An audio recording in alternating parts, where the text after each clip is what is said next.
Halo semuanya, pernahkah kalian mendengar tentang penyakit menular dan tidak menular?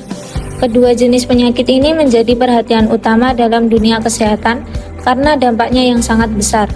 Dalam video kali ini, kami akan membahas mengenai pengertian, contoh, penyebab, serta cara pencegahannya. Jadi, pastikan kalian menyimak sampai akhir ya. Pada bagian pertama mengenai pengertian penyakit menular dan tidak menular. Mari kita mulai dengan memahami definisi dari kedua jenis penyakit ini. Penyakit menular merupakan penyakit yang disebabkan oleh mikroorganisme seperti virus, bakteri, jamur, atau parasit dan dapat menyebar dari satu individu ke individu lainnya. Penyakit ini seringkali terkait dengan kebersihan lingkungan dan kontak langsung atau tidak langsung dengan si penderita. Penyakit tidak menular, di sisi lain merupakan penyakit yang tidak dapat ditularkan dari satu individu ke individu lain. Penyakit ini biasanya dipengaruhi oleh gaya hidup, faktor genetik, dan lingkungan. Kedua jenis penyakit ini memiliki penyebab dan cara penanganan yang berbeda, namun pencegahannya sama pentingnya. Mari kita bahas lebih detail tentang penyakit menular. Contoh penyakit menular itu apa aja sih? Berikut merupakan penyakit menular. Yang pertama, influenza dan COVID-19 yang menyebar melalui udara. Yang kedua, HIV atau AIDS yang menular melalui cairan tubuh seperti darah atau hubungan seksual tanpa pelindung. Memasuki musim hujan di berbagai daerah di Indonesia, kewaspadaan terhadap berbagai penyakit, terutama penyakit yang sering muncul pada musim hujan, menjadi sangat penting. Salah satu penyakit tersebut adalah demam berdarah Dengue atau DBD yang disebabkan oleh gigitan nyamuk Aedes aegypti. Di Indonesia, demam berdarah merupakan masalah kesehatan serius karena prevalensinya cukup tinggi dan sering menimbulkan kejadian luar biasa. Secara kumulatif pada 2023, dilaporkan terdapat 114.720 kasus dengan 894 kematian. Pada minggu ke-43 tahun 2024, dilaporkan 210.644 kasus dengan 1.239 kematian akibat DBD yang terjadi di 259 kabupaten atau kota di 32 provinsi. Suspek Dengue yang dilaporkan melalui SKDR secara kumulatif hingga minggu ke-43 mencapai 624.194 suspek. Langkah-langkah antisipatif yang perlu dilakukan pada awal musim penghujan sebagai berikut.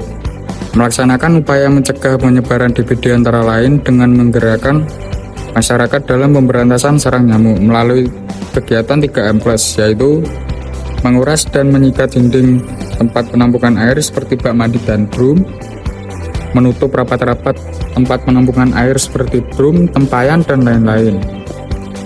Mendaur ulang atau memanfaatkan kembali barang bekas yang memiliki potensi untuk dijadikan tempat perkembangbiakan nyamuk seperti botol bekas dan lain-lain. Plus cara lain, memantau wadah air yang dapat menjadi tempat perkembangbiakan nyamuk Aedes aegypti, mengganti air vas bunga seminggu sekali, mengeringkan air di alas pot bunga, dan lain-lain. Bagaimana cara kita mencegah penyakit menular? Berikut adalah langkah-langkah sederhana namun efektif. Yang pertama, menjaga kebersihan diri dan lingkungan, seperti mencuci tangan secara rutin dengan sabun. Yang kedua, menggunakan masker, terutama di tempat ramai atau saat sakit. Yang ketiga, vaksinasi, yang merupakan cara paling efektif untuk mencegah penyakit tertentu seperti polio dan hepatitis B. Yang keempat, menghindari kontak langsung dengan penderita, terutama saat mereka menunjukkan gejala penyakit menular. Sekarang, mari kita bahas penyakit tidak menular. Berikut ini beberapa contohnya, yaitu yang pertama, diabetes mellitus, yang sering kali dipicu oleh pola makan yang tinggi gula dan kurangnya aktivitas fisik. Yang kedua, penyakit jantung koroner, yang dapat terjadi karena pola makan tinggi, kolesterol, dan tekanan darah tinggi. Yang ketiga, kanker, yang penyebabnya beragam, mulai dari faktor genetik hingga paparan zat karsinogen seperti asap rokok. Lalu, bagaimana cara untuk mencegah penyakit tidak menular? Berikut adalah tips yang bisa Anda terapkan. Yang pertama, pola makan sehat, seperti mengurangi konsumsi makanan berlemak dan tinggi gula, serta memperbanyak sayur dan buah. Yang kedua, olahraga secara rutin, setidaknya 30 menit setiap hari.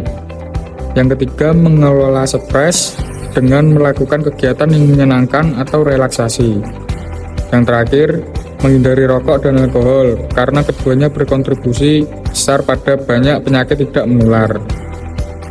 Selain langkah-langkah di atas, penting bagi kita untuk meningkatkan kesadaran akan pentingnya kesehatan. Salah satu caranya adalah dengan melakukan pemeriksaan kesehatan secara rutin. Dengan begitu, kita dapat mendeteksi dini risiko penyakit, baik menular maupun tidak menular, sehingga dapat ditangani lebih cepat. Sebagai kesimpulannya, penyakit menular dan tidak menular sama-sama memiliki risiko yang serius. Namun, dengan pengetahuan yang cukup, kita dapat mencegah dan mengurangi dampaknya. Ingat, menjaga kesehatan bukan hanya tentang diri kita sendiri, tetapi juga melindungi orang-orang di sekitar kita.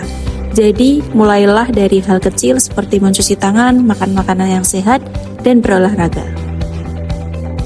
Terima kasih telah menyimak video ini. Sampai jumpa di video edukasi berikutnya, dan tetap sehat.